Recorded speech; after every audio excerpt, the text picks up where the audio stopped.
In this video, we'll talk about cerebral white matter. In the previous videos, we really focused in on some of the gray matter and things like the primary and association areas. So when we're looking at the white matter in the brain tends to be deeper. And the cerebral cortex, the outer layer, is gray matter. So we're talking about those white matter tracks. So when we look at the cerebral white matter, it can be classified based on where it's connecting. Because remember, these are myelinated tracks. So commissural fibers are the first group, and they're the group that connect the right and left hemisphere. And one of the main places where they do it is through a structure called the corpus callosum. And the corpus callosum is this big broad band of myelinated fibers that do connect the two hemispheres together and allow information from the right to travel to the left and from the left to the right. The second group of fibers are the projection fibers, and these connect the one hemisphere, the cerebral cortex, with other areas of the same hemisphere and also down to the spinal cord and head out. So a lot of these projection fibers are information that's traveling in from the peripheral, heading up into the brain and being distributed to different areas. Or it could be motor information that is traveling down to the spinal cord and out. So those are the projection fibers. So if you want to think about it so far, the commissural fibers connect right-left. Projection fibers can connect cerebral cortex of one hemisphere with other areas in the same hemisphere, but a lot of it's information that's flowing down out of the brain or information flowing up into the brain. So those would be the projection fibers.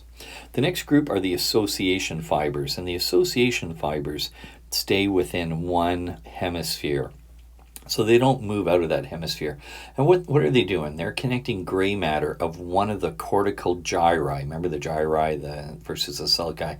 So it's connecting one cortical area with another cortical area within the same hemisphere.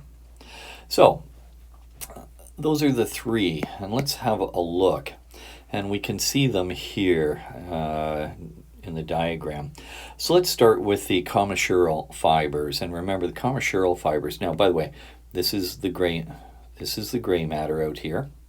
This is all the white matter area that we can see. So the commissural fibers of the corpus callosum connect one hemisphere with another hemisphere, and you can see them going across. And this big broad band is the corpus callosum, and that is made of commissural fibers.